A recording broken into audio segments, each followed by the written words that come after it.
En semana 8, ayer le subí 3 documentos de plataforma Moodle. Le subí un concepto de una superintendencia, le subí un documento donde están unas diferencias entre descentralización, desconcentración y delegación. Y adicionalmente le subí una cartilla sobre descentralización, ¿sí? Entonces, con este material vamos a dar ya cierre a lo que era el tema del Estado y al tema de la Administración Nacional. Bien, estas diapositivas ya están terminadas. Me faltó subirlas porque parece que me quedó muy pesado el archivo y la plataforma no me la aceptó. Pero hoy le cacharreo, no sé, de pronto me toque dividirla en 2 archivos. Pues así me toca con estas. Pero se las voy a subir hoy, yo creo, para que yo también vaya entregando material. También lo voy a subir en semana 8 para que por favor lo revisen, esos documentos lo lean. Si tienen preguntas, es el momento de hacerlas.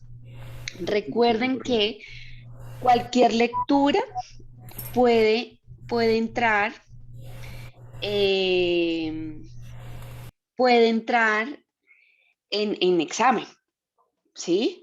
De pronto una preguntita de acuerdo con tal documento que fue socializado en clase, señale tal cosa. Entonces, la invitación, la recomendación está para que todos esos documentos que yo les voy socializando a través de la plataforma Moodle, pues los lean y los utilicemos como deben ser. Listo. Entonces, segunda parte importante. Profe, El disculpe, martes 19, sí, es que estoy viendo la semana 8, pero todavía no me aparecen sí. las lecturas. No es- Tienes toda la razón, lo subí para el grupo 62, pero una vez o en la tardecita, muchas gracias Paula, en la tardecita se lo subo y le informo inmediatamente a Andrea por chat para que le socialice a ustedes.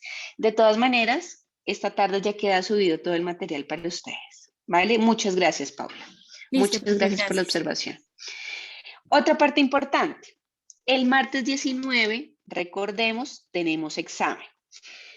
Como también siempre les he dicho, yo trato de avanzar lo más que pueda en esas clases. Entonces, el martes 19 de octubre, una vez terminemos clase, voy a subir el parcial, que quedará habilitado desde el martes 1 de la tarde hasta el miércoles también 1 de la tarde. Tendremos también 24 horas, al igual que hicimos el examen pasado. Eso. Acá entonces tenemos el 15% del examen. Nos faltaría el otro 15%, ¿cierto?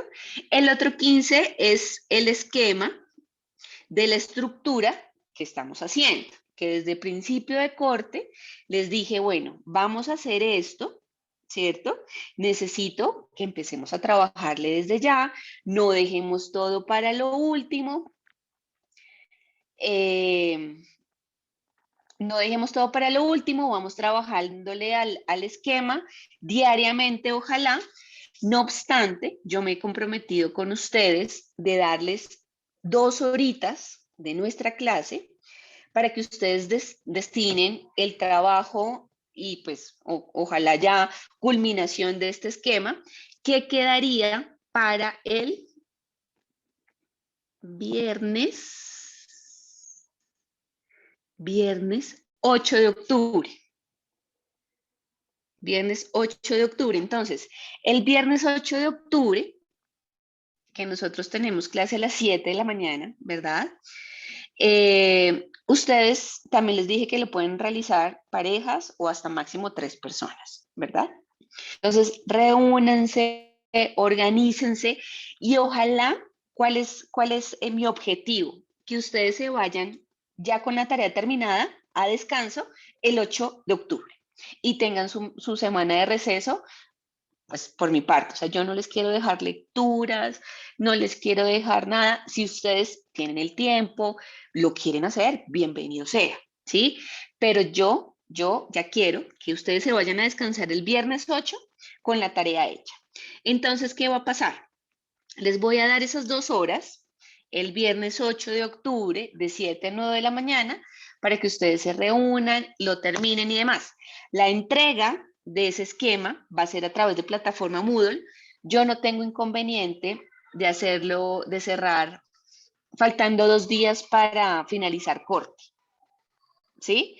Entonces, esa fecha la tendríamos pendiente todavía, pero el compromiso desde ya está, tanto para ustedes como para mí, que la entrega puede ser unos 2 días antes de finalizar el corte. El objetivo es que nos vayamos a descansar con el esquema terminado.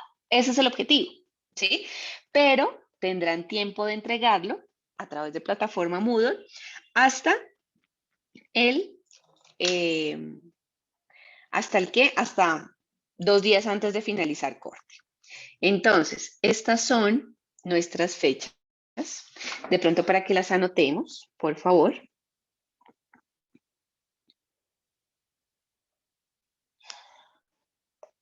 Entonces, martes 19.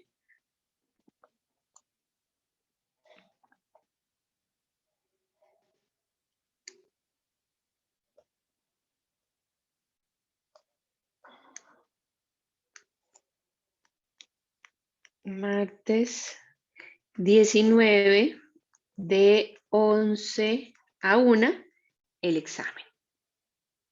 ¿Sí? Segundo corte. El viernes, esto es octubre.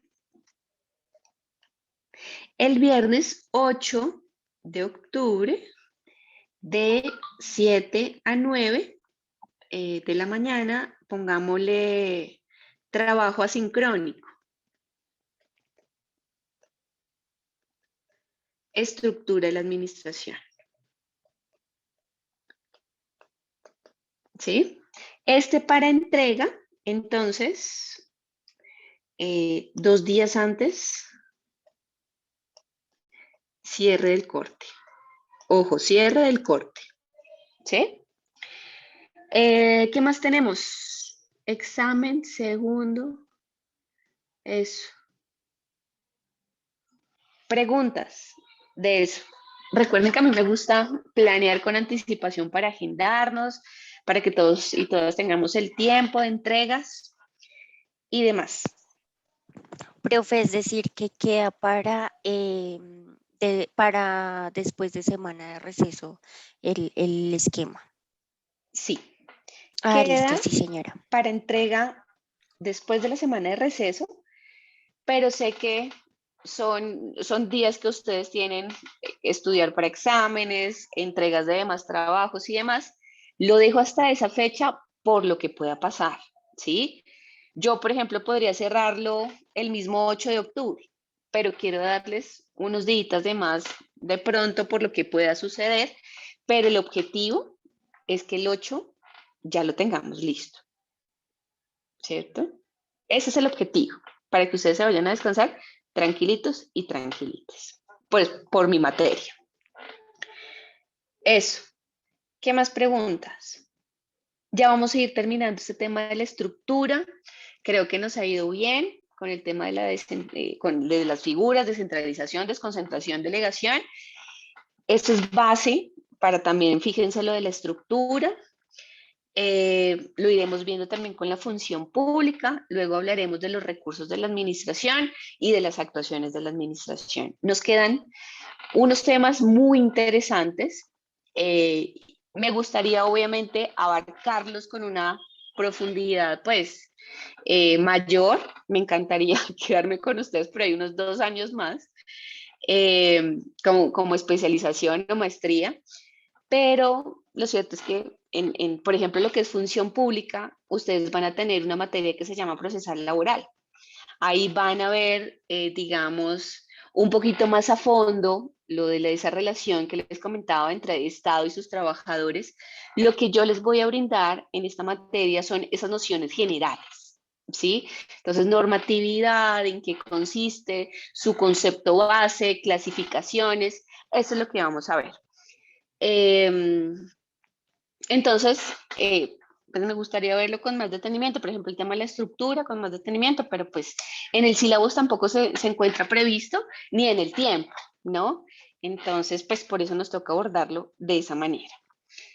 Preguntas de estas fechas, de la organización que vamos a tener de aquí a finalizar corte.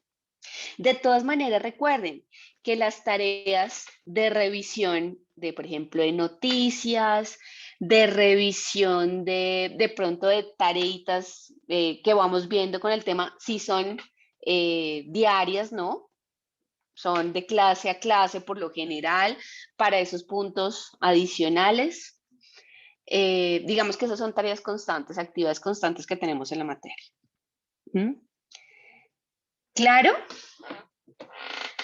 Andrea, ¿tú me puedes por favor tomar foto? Sí, señora. Sí, profe, y ya la tomé, ya la envié al grupo. ¿Sí? Sí, Listo, señora. perfecto. ¿Están todos y todas de acuerdo? ¿Les parece que así estamos bien, estamos organizados? Entonces, algo para el 15, no sé qué día terminará corte, John. Termina el preguntas 27, eso. profe. El 27 es ¿cómo se llama? El de la captura de notas. Entonces sería como el 21. Sí.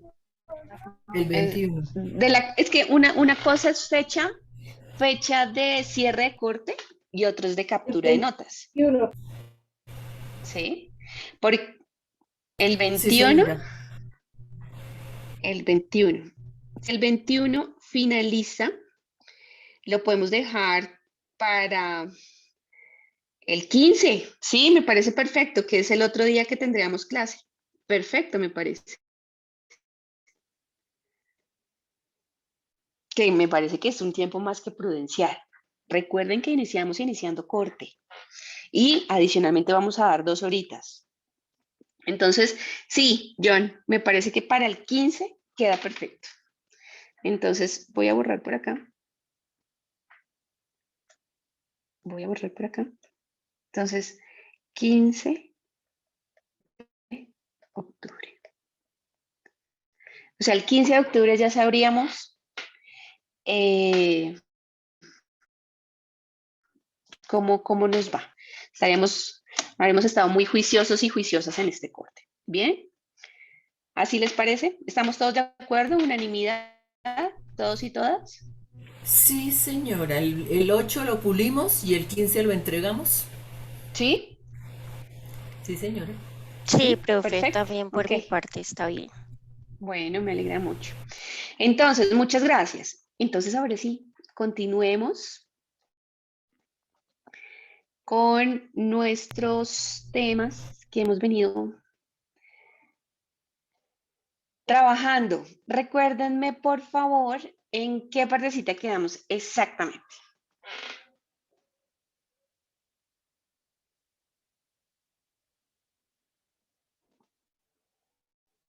Hoy vamos a ver. Revisemos nuestro. Sí.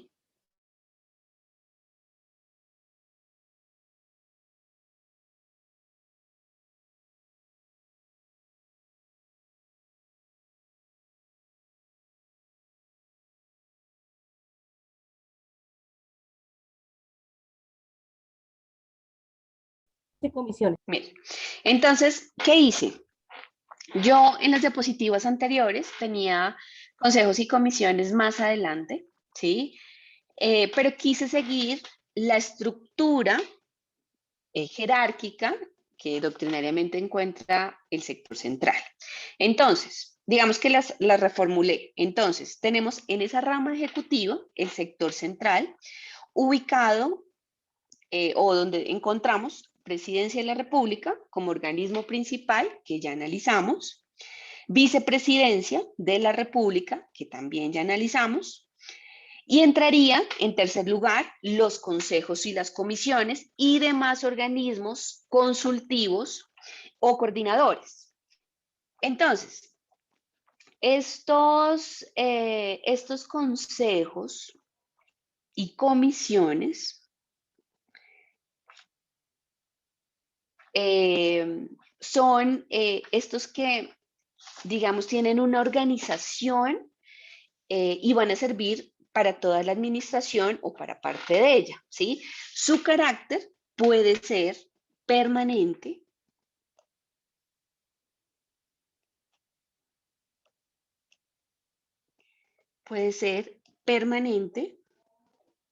o temporal.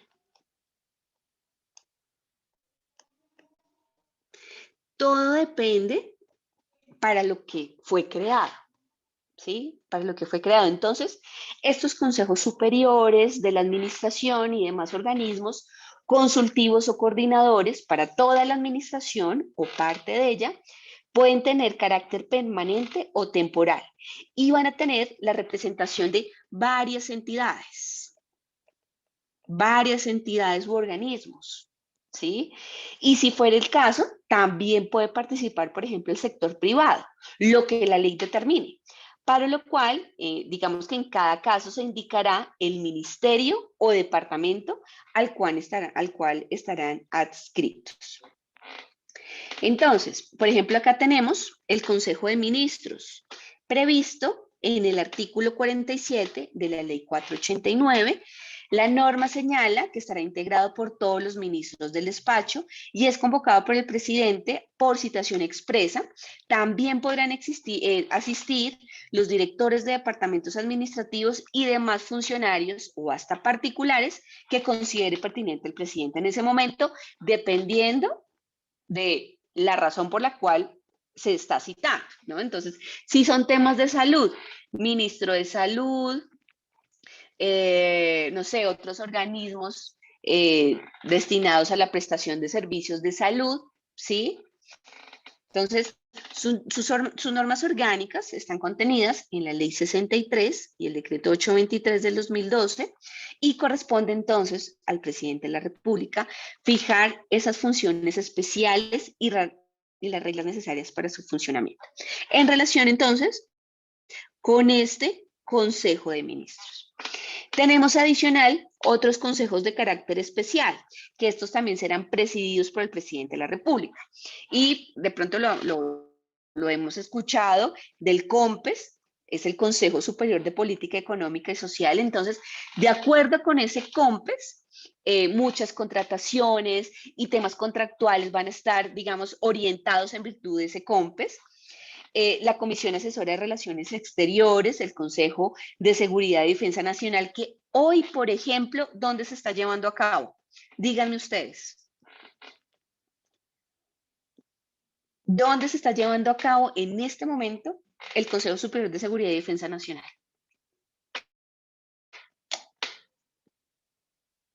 ¿Dónde? No, señor. En Tumaco, Nariño. Recordemos que en días pasados hubo una masacre, se está viviendo mucha presencia de grupos al margen de la ley.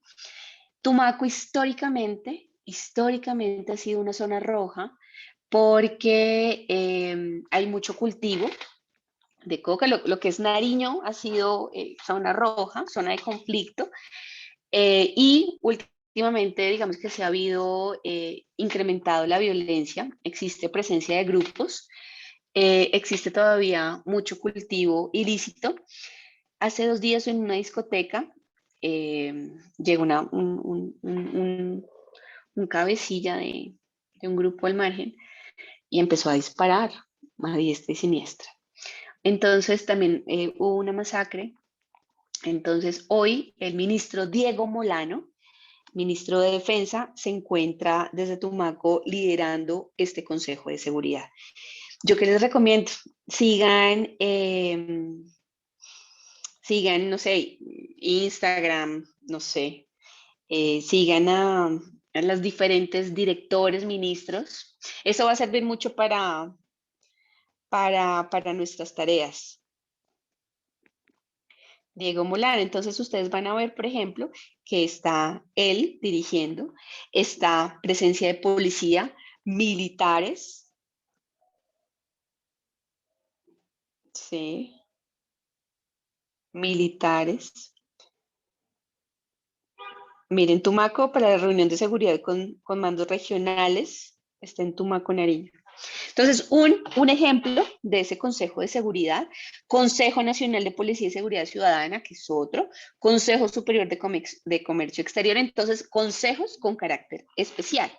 Adicionalmente, tenemos otros como los que están en la primera parte de la diapositiva, y ahí ya encontramos a qué organismo principal se encuentran adscrito, por ejemplo, el Consejo Nacional Ambiental, adscrito al Ministerio de Ambiente y Desarrollo Sostenible, el Consejo Superior de Política Fiscal, el CONFIS, adscrito al Ministerio de Hacienda y Crédito Público. Entonces, veamos cómo las adscripciones o las vinculaciones, pues necesariamente están ligados por esa semejanza de funciones, ¿no? Si yo voy a hablar de seguridad nacional, ¿quiénes constitucionalmente tienen la obligación de velar por nuestra protección, por nuestra seguridad? Entonces, lo que es fuerza pública. Y en fuerza pública encontramos Ejército Nacional, Policía Nacional y demás. Bien. Y tenemos, adicionalmente, unas comisiones intersectoriales previstas normativamente en el artículo 45 de la Ley 489, previstos para realizar la coordinación y orientación de esa ejecución de ciertas funciones y servicios públicos cuando por mandato legal o por sus características estén a cargo de 2 o más ministerios, departamentos administrativos o, ojo, entidades descentralizadas, sin perjuicio de las competencias específicas de cada una de ellas. Y tenemos también unos ejemplos. La Comisión Intersectorial de Contratación Pública. Y acá vemos ese sustento normativo. ¿Sí?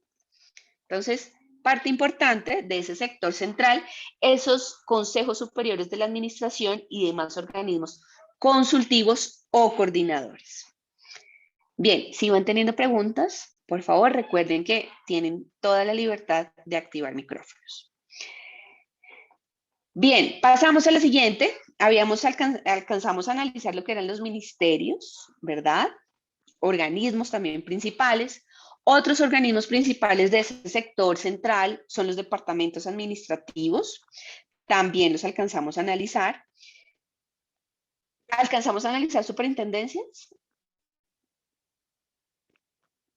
¿O ahí quedamos? Esa partecita sí no la recuerdo.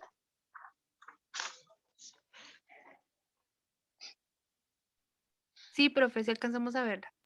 Sí, ¿Sí? señora. Gracias. Sí, ya me acuerdo. Bueno, muchas gracias. Entonces, para tener en cuenta y recordar, artículo 38 nos dice cuáles serán esas entidades que serán adscritas, porque recuerden que tenemos otras que son vinculadas, ¿verdad? Entonces, la misma norma nos dice cuáles van a ser adscritas. Y entonces tenemos superintendencias, establecimientos públicos, las unidades administrativas especiales, consejos y comisiones y demás organismos y entidades que en su acto de creación así se determine.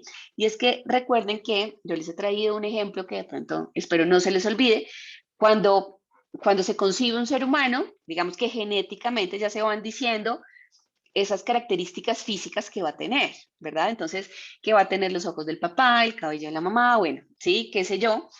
Así pasa con estos organismos o entidades. Desde su creación, desde su concepción legal, normativa, ya empiezan a determinar cuáles son sus características. Van a ser con personería jurídica, van a ser sin personería jurídica, patrimonio autónomo, autonomía administrativa. Entonces, desde la norma de su creación, desde el acto de su creación, digamos que ya vienen con esas características. Y acá recuerden que este es el ejemplo de lo que es que tenemos unas superintendencias en el sector central y unas superintendencias en el sector descentralizado. ¿Personería o no tienen personería? Sector central no tienen personería jurídica. Y de acuerdo con el artículo 38, es un organismo adscrito. Al igual que la superintendencia, ¿este lo alcanzamos a ver con detenimiento o ahí quedamos?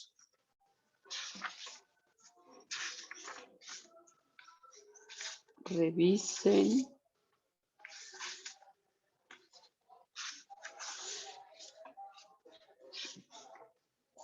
¿Lo alcanzamos a ver? Unidades administrativas especiales. Sí, me acuerdo por la vida. Sí, señora.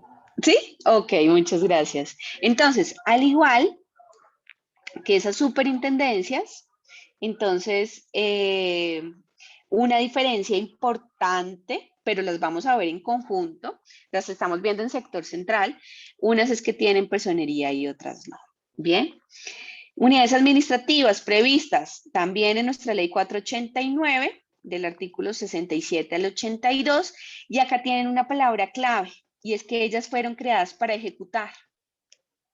Ejecutar, ¿sí? Superintendencias. Su máxima, digamos, función es ejercer inspección y vigilancia, ¿cierto? Los ministerios, crear esas políticas, coordinar, ¿sí? Coordinar, generación de políticas públicas, ¿cierto? El departamento administrativo, digamos que tiene esas mismas, coordinar, creación de políticas, pero adicional tiene la de ejecución. Entonces vemos como, por ejemplo, el Departamento de Prosperidad Social es departamento administrativo, pero ejecuta, o sea, tiene unos programas o planes de pagos, por ejemplo, lo que es Familias en Acción, Jóvenes en Acción. Eso es ejecutar política. La política es, quiero sacar a mis jóvenes del trabajo informal, por ejemplo. ¿Yo qué necesito? Brindarles estudio y brindarles algún tipo de subsidio. Y la ejecución se compone en el pago de esos subsidios, es materializar esa política. Entonces recuerden que el departamento administrativo coordina, crea, pero adicionalmente ejecuta. Y esa es, digamos, una diferencia muy importante con las unidades administrativas especiales. Ellos van a ejecutar 100%. Ellos van a cumplir todo lo que nos dicen esos organismos principales. ¿Sí? Por ejemplo, tenemos la unidad administrativa especial de atención a población víctima, la unidad de víctimas. ¿Sí? Es una unidad administrativa especial que se encuentra adscrita al Departamento de Prosperidad Social.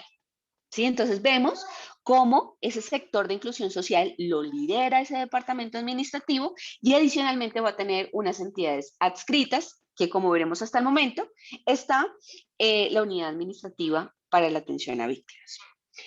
Listo. Y pues necesariamente les decía, no necesariamente debe decir su nombre unidad administrativa, sino por ejemplo también tenemos la DIAN, que es la dirección de... ¿Cómo se llama? ¿Cómo se denomina completa?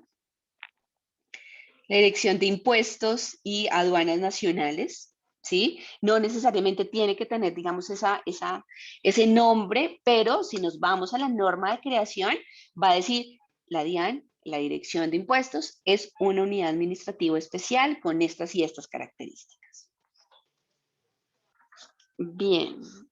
Esta, digamos que es...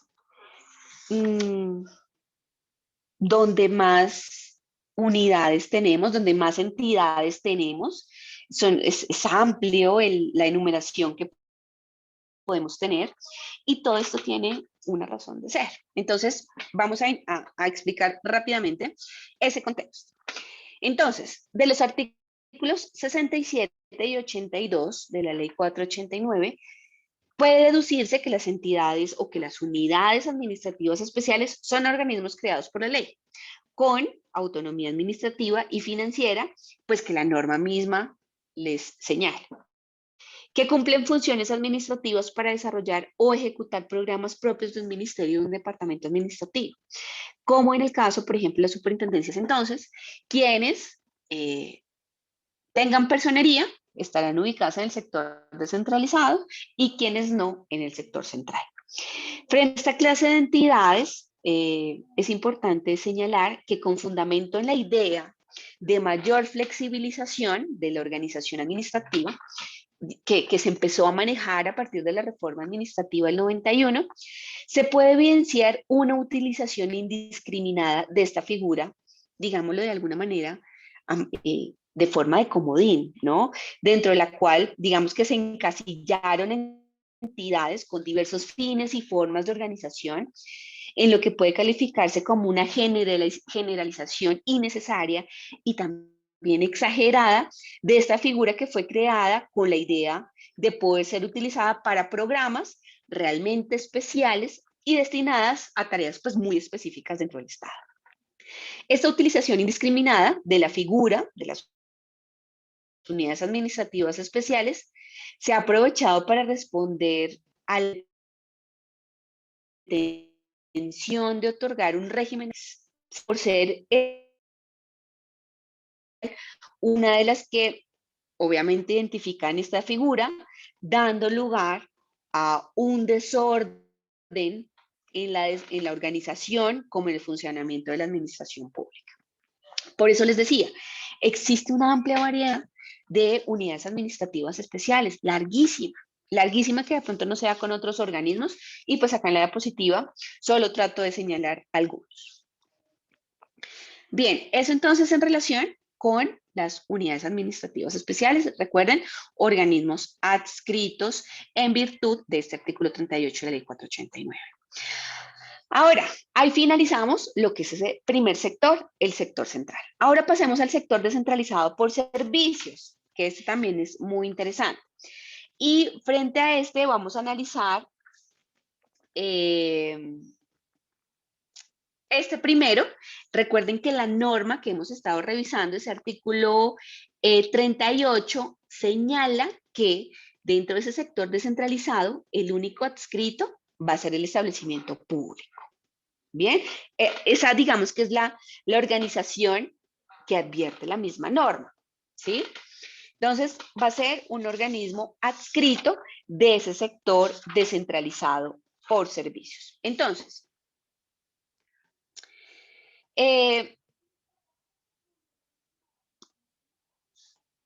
ejemplos de establecimientos públicos, acá en la diapositiva les traigo también algunos, indicando a quién se encuentran adscritos. Por ejemplo, Ministerio de Agricultura y Desarrollo Rural, del Instituto Colombiano de Desarrollo Rural, y señalo unas normas de creación y transformación. El ICBF, que sé que conocemos, miren, se encuentra adscrito al Departamento Administrativo para la Presidencia de la República, ¿sí? ICBF, entonces veamos que ese departamento administrativo, ya vimos que tiene una unidad administrativa especial, que es la unidad para las víctimas, y adicionalmente el ICBF, ¿sí? Y por ejemplo, por acá tendremos otro que es memoria histórica, que fue creado a partir de la ley 1448.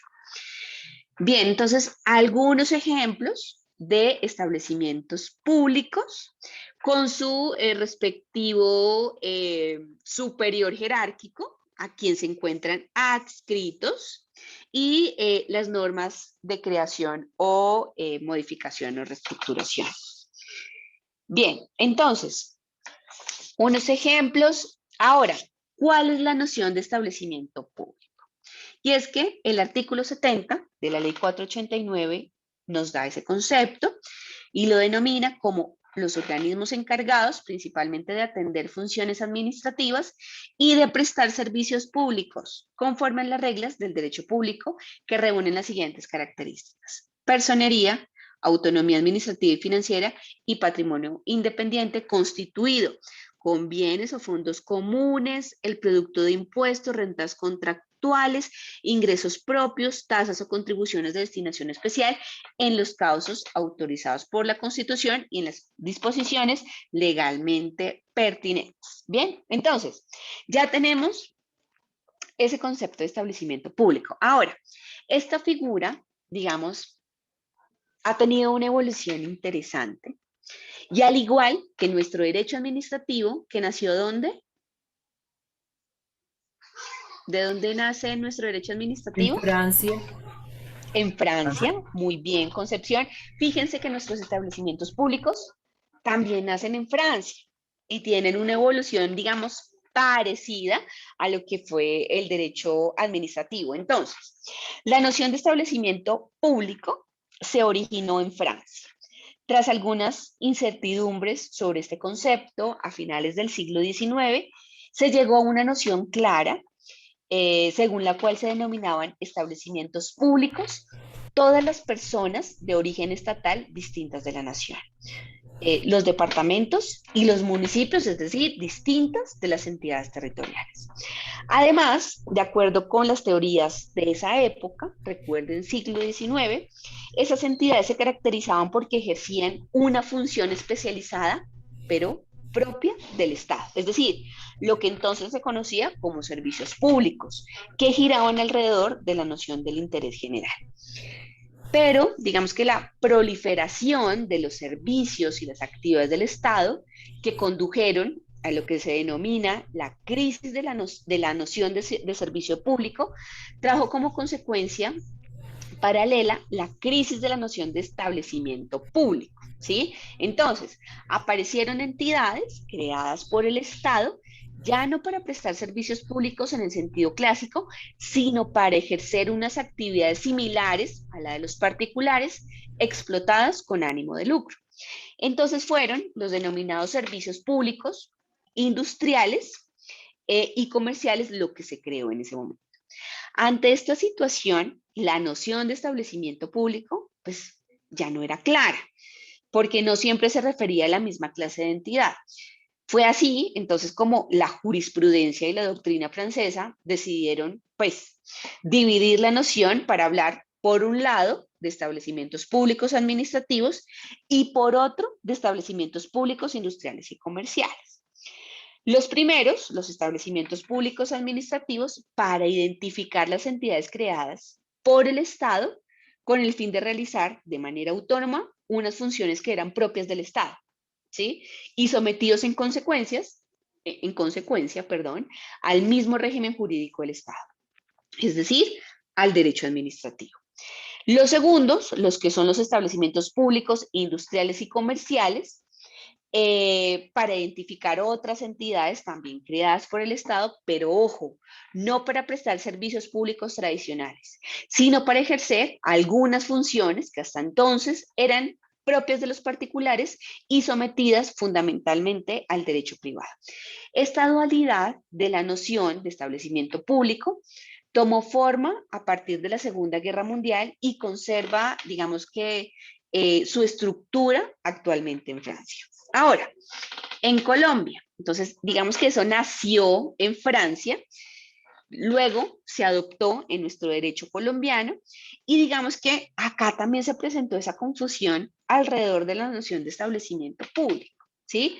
Hasta 1968 esta confusión se concentraba o se encontraba en todos los órdenes, en la doctrina, en la jurisprudencia y hasta en la misma ley, ¿sí? Entonces, si no era clara la ley, pues digamos que la jurisprudencia al analizar algún caso, pues digamos que también incurría en ese error. Entonces, digamos que hasta 1968 teníamos esa confusión doctrinaria, jurisprudencial y legal. Entonces, el tema se debatía tanto en el campo doctrinal como en la jurisprudencia, sin que existieran elementos básicos y claros. ¿Sí? Pues la ley, digamos que por una parte no aportaba esas definiciones sobre las diferentes clases de entidades estatales, no existía, por ejemplo, nuestra ley 489, y por otra, al crearlas o reglamentarlas, utilizaba gran variedad de denominaciones, contribuyendo pues a acentuar esa confusión y esa ambigüedad. Entonces, eso era un salpicón ahí, todo con todo. Entonces, así la ley, y con fundamento, pues en esta los tratadistas y magistrados, digamos que en la jurisprudencia hablaban de algunos institutos descentralizados, hablaban de empresas descentralizadas, de institutos oficiales, de institutos semioficiales, empresas oficiales, mixtas, bueno, etcétera, sin que en cada caso se tuviera un concepto claro de las razones que llevaban a utilizar una denominación u otra. Entonces, ese caos reinante motivó a los autores de la reforma administrativa de 1968, pues a ocuparse ya juiciosamente del tema, y fue así como se dedicó por parte del decreto ley, por acá lo voy a anotar, importante el sustento normativo también, decreto ley 1050, es que hay un 1150 en contratación, el 1050 del 68, ¿sí? Entonces señalaba que las entidades descentralizadas eran esos organismos integrantes de la rama ejecutiva del poder o por lo menos relacionados con ella, ¿sí? Además se expide el decreto ley 3130, también del mismo año, del 68, dedicado completamente y exclusivamente a este tema. Actualmente es nuestra ley 489, la que regula la estructura básica de la rama administrativa del poder público y, digamos, la que contiene esos conceptos fundamentales sobre los diferentes tipos de entidades. Y así lo hemos señalado hasta el momento, ¿verdad? Entonces, miren, revisen. ¿Qué es, por ejemplo, la unidad administrativa especial? Ley 489, ¿qué es la superintendencia? Artículo 66 de la ley 489. Departamentos administrativos, artículo 58. Ministerios, tenemos artículo 206, tenemos también de las comisiones, de la presidencia, de la vicepresidencia, ¿sí? Entonces, digamos que esa reestructuración se empezó con la reforma del 68, tenemos ya el contexto, luego pasamos a la Constitución del 91 y tenemos esa ley 489 del 98. Entonces, podemos ver entonces que la crisis de esa noción, de ese concepto de establecimiento público en Francia y que se reflejó en nuestro derecho colombiano, se resolvió entre nosotros, lo resolvimos nosotros mismos, un poco tarde, pero resuelto quedó, con una terminología diferente a la francesa. Son diferentes, ¿sí? Los caminos son diferentes, entonces en esa medida, digamos que nos distanciamos un poco con esas concepciones francesas. Tomamos la base u origen, pero digamos que en algún momento tomamos caminos diferentes. Entonces, mientras en Francia se habló de establecimientos públicos administrativos y de establecimientos públicos industriales y comerciales, aquí utilizamos la terminología, ojo, establecimientos públicos, ¿sí? Y utilizamos la terminología de empresas industriales y comerciales. A estas entidades puramente estatales se agregan las sociedades de economía mixta, ¿sí? Cuando existe, por ejemplo, participación económica de particulares y actualmente están tipificadas en la ley. No sé si de pronto ya vieron comercial. ¿Ya vieron comercial? ¿Derecho comercial? Sí, Sí, señora. señora. Entonces, en esta clase, imagino que tuvieron que haber visto estas clases de sociedades, ¿verdad? ¿Ya tienen unos conceptos generales? Sí, señora. Fabuloso. Entonces, fíjense que eso nos va a ayudar mucho en esa recreación de estas que nos faltaría. Entonces, con la reforma del 68 se resolvió esa confusión existente entre esas denominaciones en los casos que se ha prestado algún tipo de discusión o polémica o ambigüedad. Entre estos últimos, digamos que podemos citar algunos casos donde sí existió algún tipo de ambigüedad, como por ejemplo lo que fue en su momento el Instituto de Seguro Social, el Banco de la República, pero digamos que estos ya se han venido aclarando progresivamente. Es importante también mencionar que el ambiente de confusión que reinaba en esta materia llevó al artículo 3º, también se los voy a anotar por acá,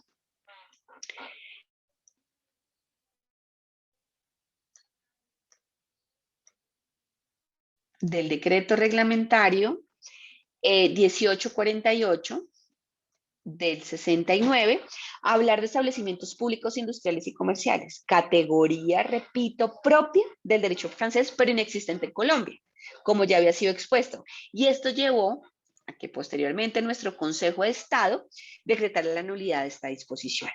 Finalmente, la Constitución del 91 hizo referencia a esta institución de los establecimientos públicos y la Ley 489 que regula sus principales aspectos, tal y como lo hemos mencionado.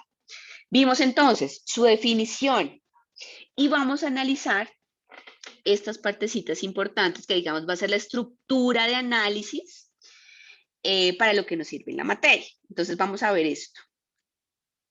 Lo vamos a ver tanto para establecimientos públicos como para las empresas industriales y comerciales. Digamos que vamos a analizar los mismos ítems, ¿sí? Y ahí vamos a ir advirtiendo cuáles son las diferencias entre estas tres. Miren, ¿bien? Entonces, lo primero que debemos decir de estos establecimientos públicos es que tienen creación legal. Y esto no lo pueden perder nunca de vista. Tienen creación legal. Entonces, ¿eso qué significa? Que va a existir una norma que nos diga, se crea el Instituto Colombiano de Desarrollo Rural y va a tener estas características. Tan es así que lo tenemos acá. Fíjense. Eso significa cuando yo digo que tiene creación legal o autorización legal. Entonces, los establecimientos públicos deben ser creados por ley. Entendido este concepto, no en el sentido amplio de toda norma de carácter jurídico, sino en un sentido restringido que se refiere solo a las normas expedidas por el Congreso o por el presidente de la República cuando excepcionalmente, ojo, ejerce esas funciones legislativas. Atribución de funciones administrativas. Como lo hemos mencionado, el origen de los establecimientos públicos se encuentra en la idea de crear personas jurídicas diferentes al Estado para ejercer, digamos, de manera más técnica y más especializada. Recuerden en qué sector nos encontramos. Recordemos la razón de ser de ese sector descentralizado por servicios, que es la tecnificación y especialización en el cumplimiento de algunas funciones propias del Estado. Digamos que la creación de un establecimiento público implica un traslado de funciones que el Estado venía desempeñando a una nueva entidad, ojo, que se crea para esto, que se crea de manera legal, que se crea a través de ley. Entonces, por ejemplo, la función de construcción de carreteras y caminos, originalmente, la ejercía el Estado directamente a través de la Dirección General de Construcción del Ministerio de Obras Públicas, ¿sí? Pero, posteriormente, estas funciones fueron asignadas a los establecimientos públicos. Por ejemplo, Fondo Vial Nacional, al Fondo de Caminos Vecinales, creados para ejercerlas y que posteriormente se fusionaron en el actual ministerio, o instituto, mejor, perdón, no ministerio, Instituto Nacional de Vías. De este modo, entonces, el artículo 70, que ya teníamos por acá, de la Ley 489, afirma que los establecimientos públicos, y acá lo señalé, ¿recuerdan? Servicios públicos, prestarán servicios públicos. ¿Sí? Prestarán servicios públicos, desempeñan funciones administrativas, se refiere a funciones que son propias del Estado y se diferencian de otras, a pesar de ser ejercidas por el Estado, no son propias de él, sino más bien de los particulares. Esas funciones son verdaderos servicios públicos y se ejercen sin ánimo de lucro. Otra característica muy importante, personería jurídica. Y es tan importante que hasta le sacamos el tiempo para hablar de personería jurídica, ¿verdad? Entonces, los establecimientos públicos adquieren la calidad de personas jurídicas por el hecho mismo de su creación. Desde su concepción, desde la normatividad, dice, va a tener personería jurídica. Es decir, que a pesar de ser entidades estatales, poseen una personalidad diferente, ojo, de la que tiene el Estado, ¿sí? De la que tiene el Estado propiamente dicho, o la personería jurídica de la nación. Va a tener una personería independiente. Recordemos que la personería jurídica es esa facultad de ser sujeto de derechos y obligaciones, lo cual se traduce fundamentalmente en la capacidad para contratar y para poder acudir ante la justicia como demandante o demandado, ¿verdad? Entonces, estas empresas, estos establecimientos públicos podrán contratar. Si es que necesitamos una construcción, pueden contratar en virtud de esta personería jurídica. Bien. Y si de pronto se incumple el contrato, podemos demandar.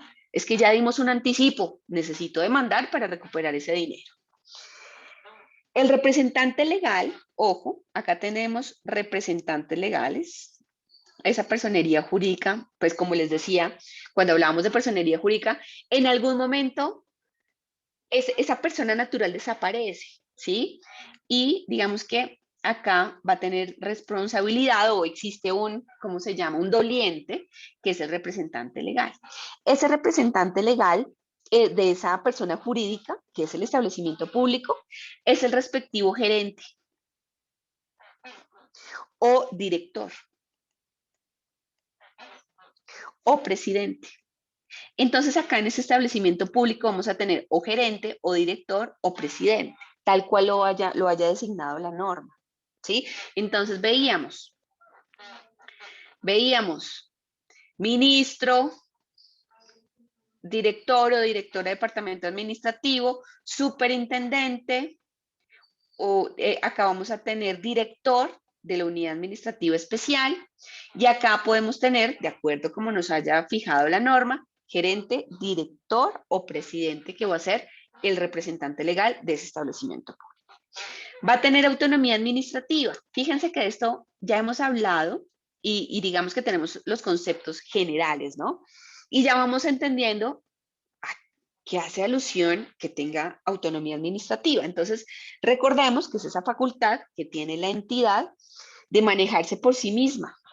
¿Sí? Es una condición necesaria del fenómeno de la descentralización y busca una mayor agilidad y tecnificación en la prestación del servicio, ¿sí? Al poner su gestión, por ejemplo, en manos de personas expertas y vinculadas con la respectiva entidad. Entonces, recuerden que en los actos de creación o reorganización de cada establecimiento se establecen unas normas básicas de funcionamiento, especialmente lo relacionado con las funciones que va a desempeñar y con las autoridades que lo van a dirigir. Autonomía administrativa también. Pueden contratar a las personas que consideren necesarias para X fin.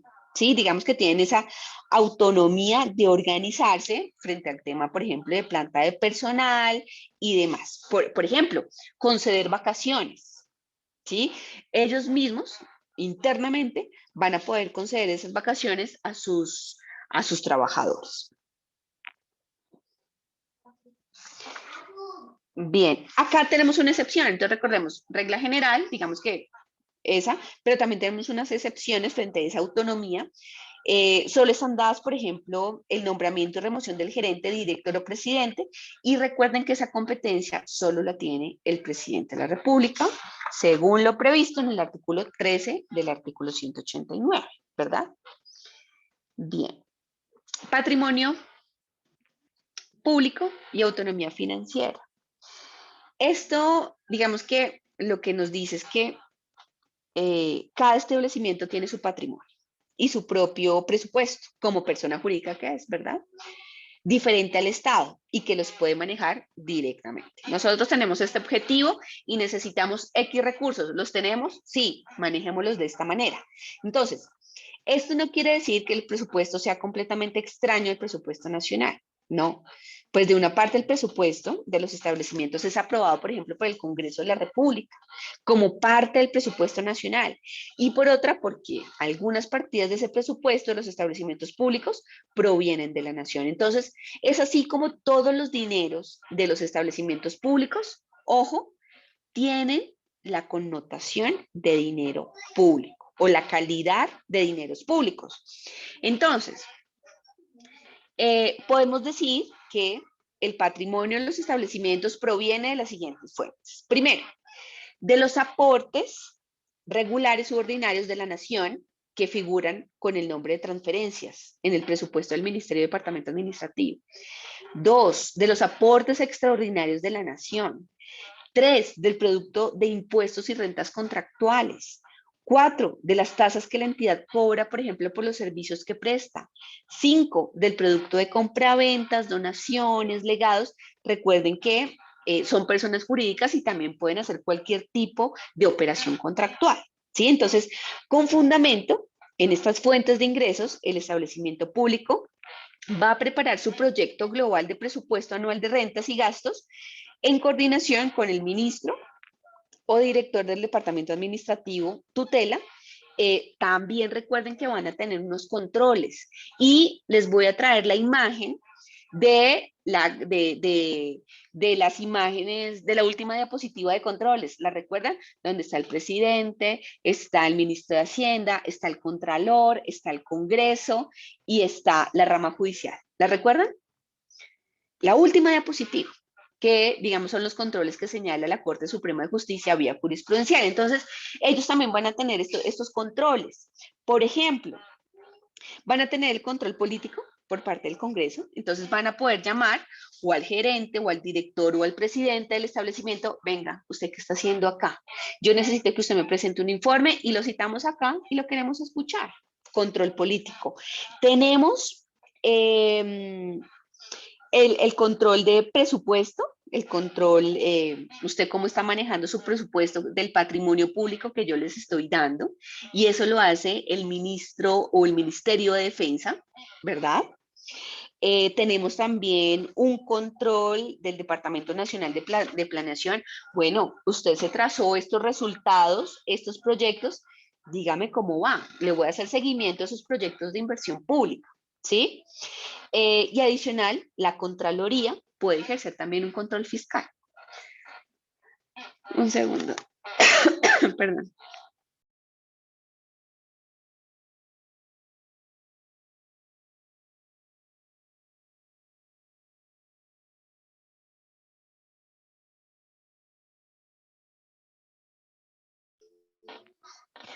Ay, perdón, todavía estoy un poco afectada de la garganta y lo siento cuando hablo y se desgasta un poco. Regálenme un segundito, perdón.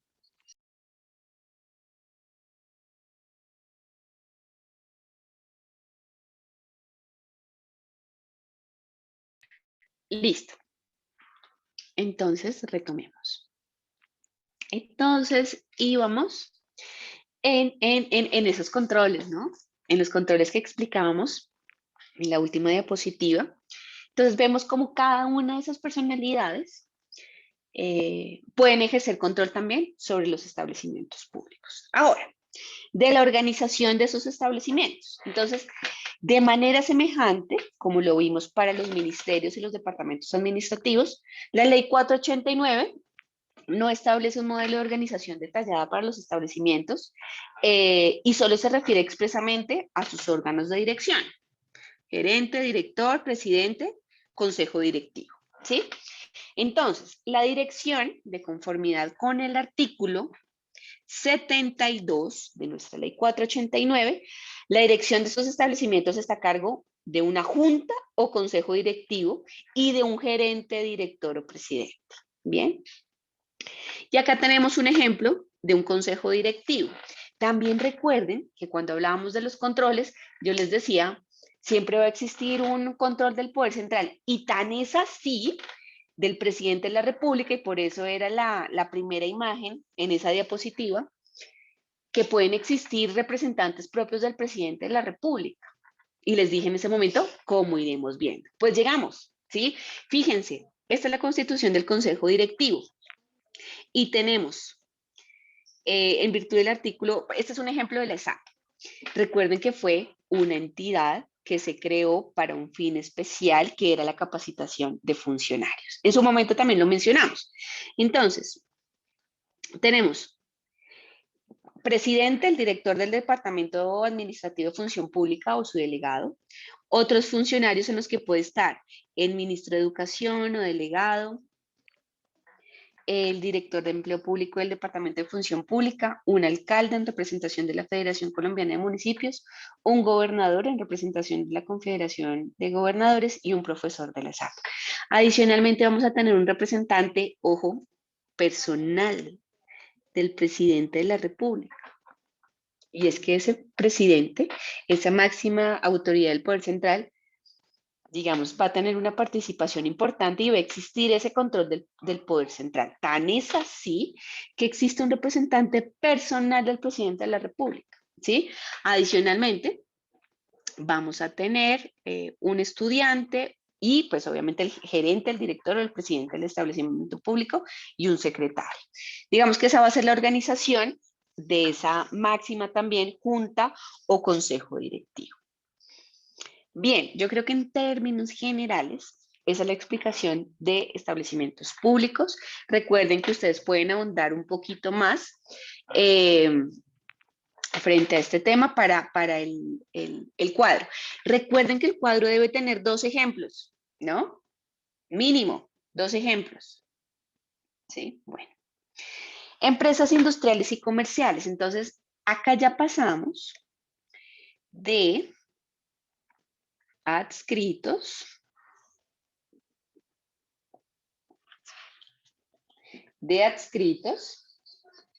a vinculados. Vamos a hablar de organismos vinculados, ¿sí? Entonces, tenemos en primera medida las empresas industriales y comerciales, que creo que ya las vieron en su derecho comercial. Y lo primero que vamos a analizar de estas empresas industriales y comerciales es su noción, su concepto. Entonces, este concepto, como el de los establecimientos públicos, también lo establece la ley por medio de una definición que consagra esos elementos esenciales. Y está previsto entonces en el artículo 85 de la ley 489 y dice que las empresas industriales y comerciales son organismos creados por la ley o autorizados por esta que desarrollan actividades de naturaleza industrial o comercial y de gestión económica conforme a las reglas del derecho privado, salvo las excepciones que consagra la ley y que reúnen las siguientes características: personería jurídica, autonomía administrativa y financiera, patrimonio independiente, constituido totalmente con bienes o fondos públicos comunes, los productos de ellos, o el rendimiento de tasas que perciben por las funciones o servicios y contribuciones de destinación especial en los casos autorizados por la Constitución. Y acá, en esta partecita, tenemos algunos ejemplos, ¿sí? Algunos ejemplos de empresas industriales y comerciales. Señalo a qué autoridad principal u organismo principal se encuentra adscrito y adicionalmente su, digamos, normatividad de creación y transformación. Bien, esos son entonces algunos ejemplos. Entonces, acá tenemos un resumen importante. Creación en virtud del artículo 85 y artículo 150 de la Constitución, desarrollan funciones que no son tradicionalmente propias del Estado, sino propias de particulares, con ánimo de lucro, y excepcionalmente la ley puede conferirle a las empresas funciones de carácter administrativo. Autonomía mayor que los establecimientos. Entonces, ¿recuerdan la balanza? Entre mayor autonomía, menor control. ¿Sí? Pero entonces recuerden, no se puede confundir autonomía con independencia. Sí tienen independencia, pero no son independientes. En el momento en que fueran de pronto independientes, no serían sujetos a control. ¿Sí? Lo que va a cambiar, digamos, es el grado de autonomía. ¿Sí? Entonces, entre mayor autonomía, menos capacidad de control tienen. Tienen mayor autonomía que los establecimientos públicos. La planta de personal no están sujetas a normas generales sobre nomenclatura, clasificación y remuneración existentes para las otras entidades nacionales. Tendrán proporcionalmente mayores recursos propios que los establecimientos públicos, por lo que dependerán en menor medida de aportes de presupuesto nacional. El poder central es menor, ¿sí? Entonces, entre mayor autonomía, menor capital del Estado, un poco menos el control. Bien, algunas empresas industriales y comerciales están sujetas al control administrativo especial por parte de superintendencias, por ejemplo, Superintendencia de Salud. Aplicación de derecho privado de conformidad con los artículos 85 y 93 de la ley 489. Y de conformidad con el artículo 88, la dirección de administración está en cabeza de la junta directiva. Y vamos a empezar entonces a analizar estas características que analizamos las mismas en los establecimientos públicos.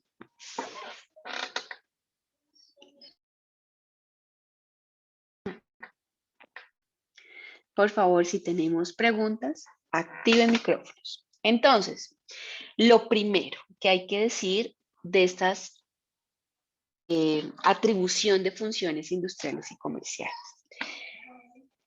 Como hemos señalado, estas entidades desarrollan actividades de naturaleza industrial.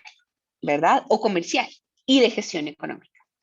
Esto quiere decir que, contrario a lo sucedido con los establecimientos públicos, las empresas industriales desarrollan funciones que no son tradicionalmente propias del Estado, sino son propias de los particulares. Esas actividades de industria y comercio se ejercen, por tanto, con ánimo de lucro.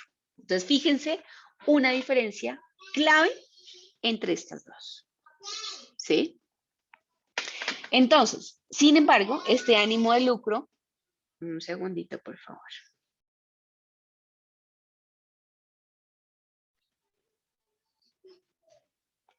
Ya, ¿estamos viendo? Sí. Listo. Entonces, estas actividades de industria y comercio se ejercen con ánimo de lucro. Sin embargo, este ánimo de lucro no es igual al que se mueve, por ejemplo, en los particulares, pues estos particulares se proponen obtener unas utilidades con fines egoístas y personales. ¿Recuerdan esa diferencia que hacíamos entre administración pública y privada? Recuerden que eso está en estas diapositivas.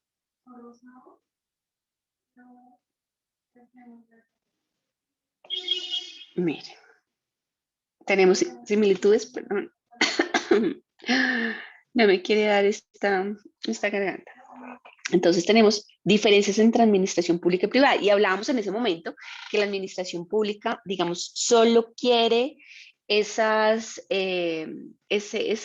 ganancias son para las personas, ¿sí? Para los dueños de la empresa, ¿sí? Que generalmente buscan entonces unas necesidades particulares que se traducen en un provecho económico, mientras que en la administración pública, digamos que es para un bienestar general para la comunidad. Entonces, digamos que acá podemos traer un poco eso que vimos de qué, de lo que es el derecho privado, ¿sí? En estas entonces, empresas industriales y comerciales, se intenta obtener utilidades para beneficio de la misma empresa e indirectamente de la comunidad, ¿sí? Estas actividades pueden ser aún de servicio público, pues el Estado moderno, en el Estado moderno algunas actividades, inclusive particulares, han llegado a ser consideradas como tales, por ejemplo, la actividad de transporte, el caso del servicio aéreo, lo que fue en su momento Satena. Pueden ser también actividades de producción de bienes como Indumil, ¿sí? Entonces, debe tenerse en cuenta que excepcionalmente la ley puede conferirle a estas empresas funciones de carácter administrativo. Tenemos entonces personería jurídica.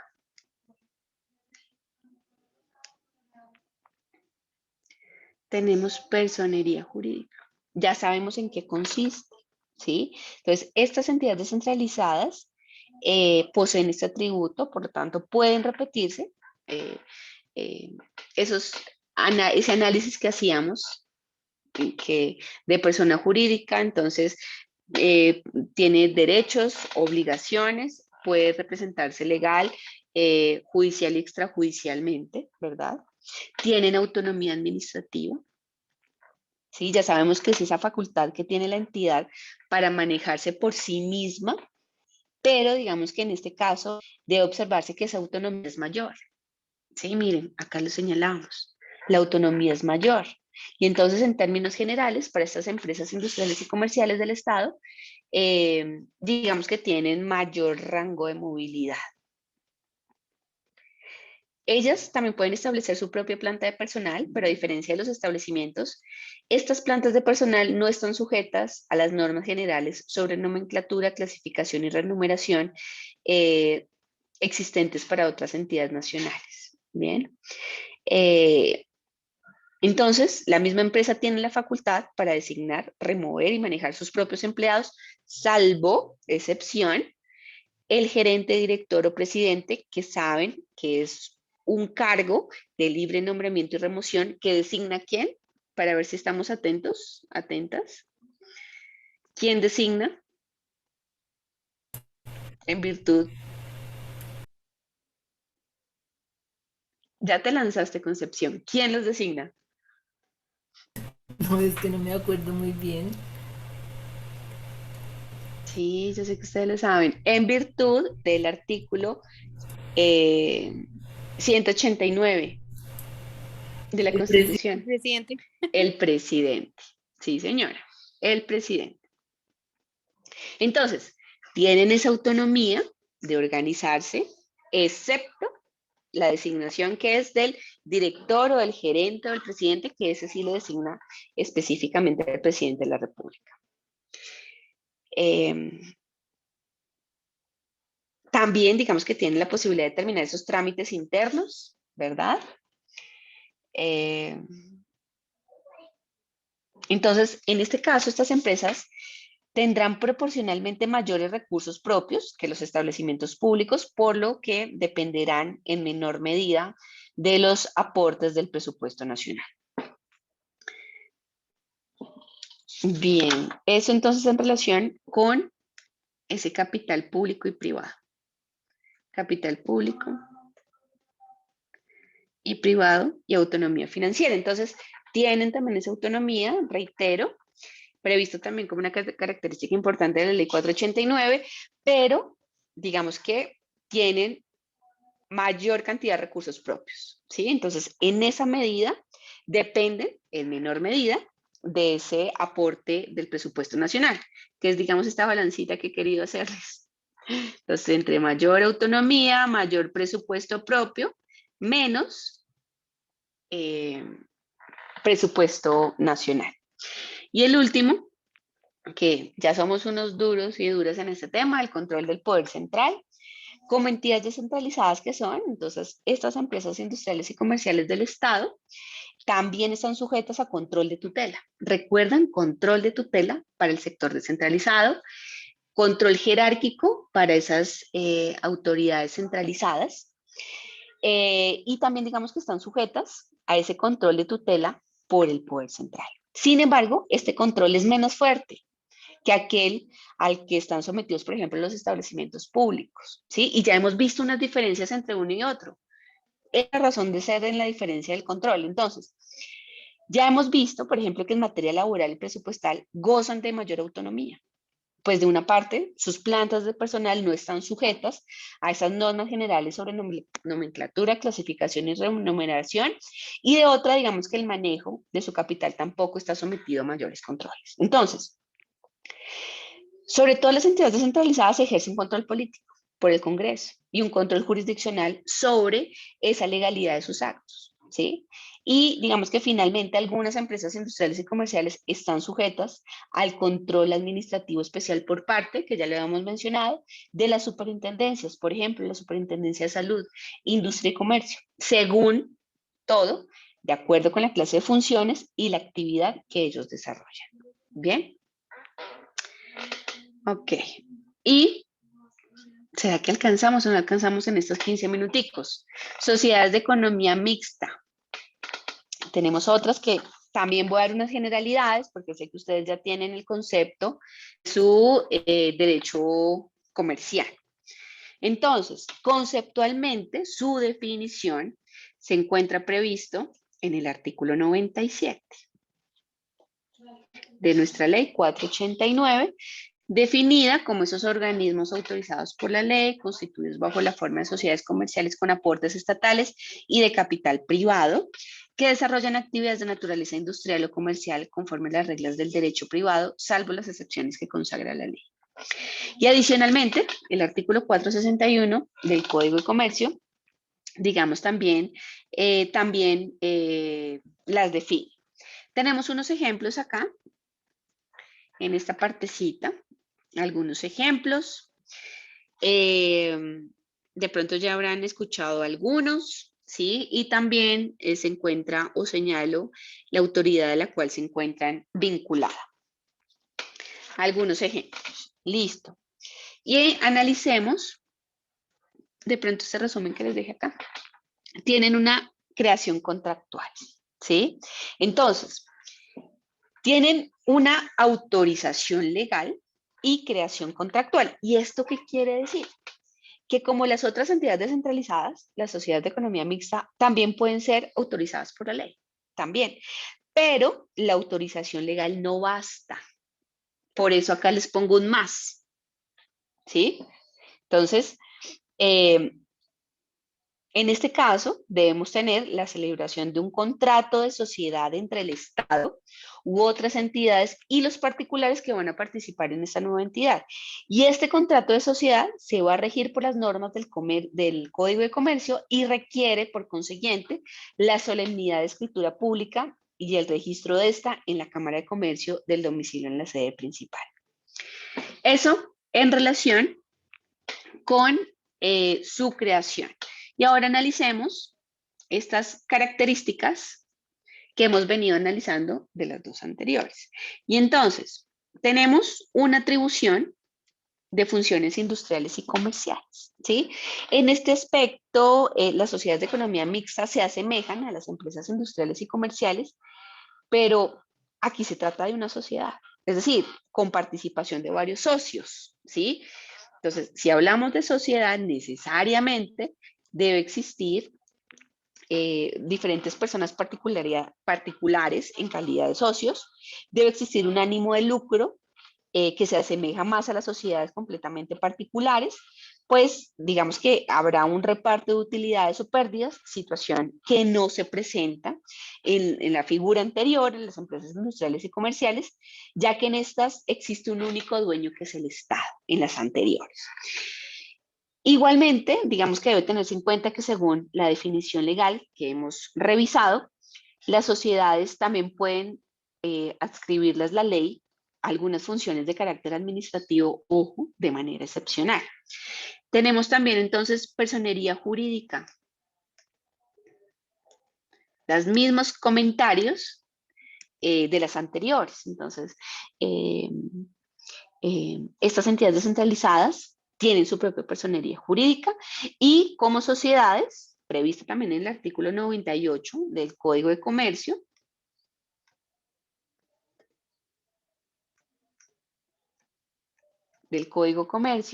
confirma pues este atributo al manifestar que la sociedad, una vez constituida legalmente, forma una persona jurídica distinta a la de los socios individualmente considerados.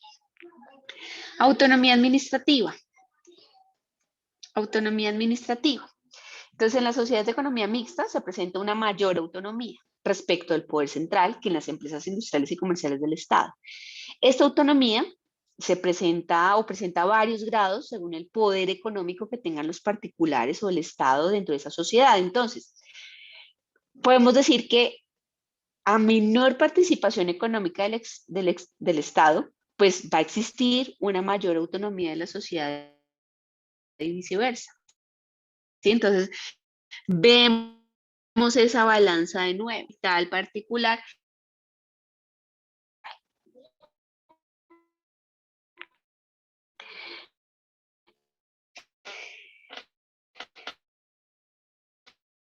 Según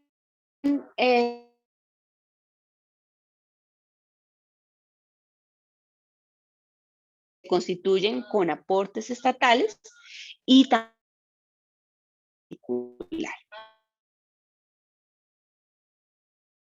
Económica de los particulares, estos intervienen en el manejo y adopción de decisiones según el monto de su aporte.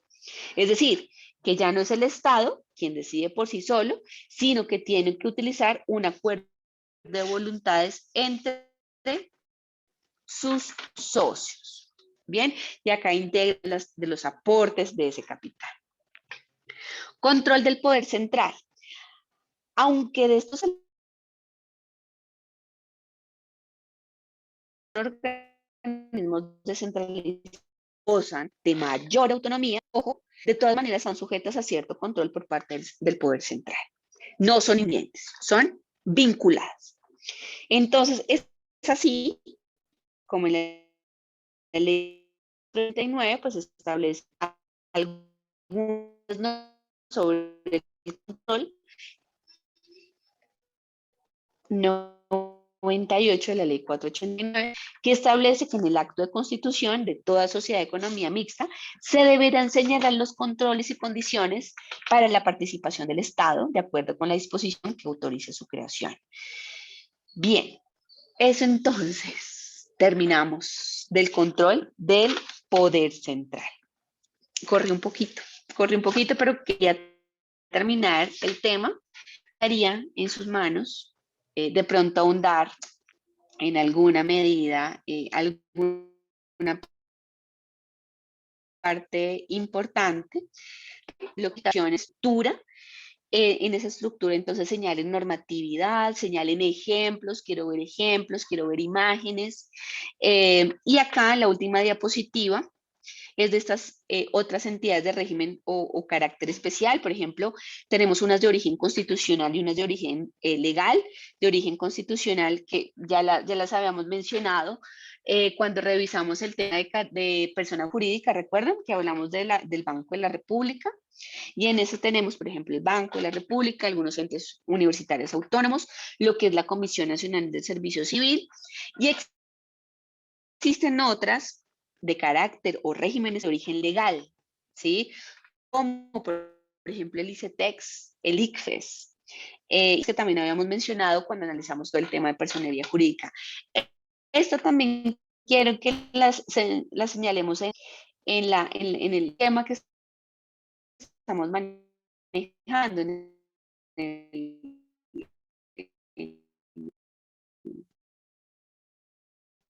el entonces, quiero que digamos cierre y estos otros órganos, preguntas, dudas, comentarios. Les escucho.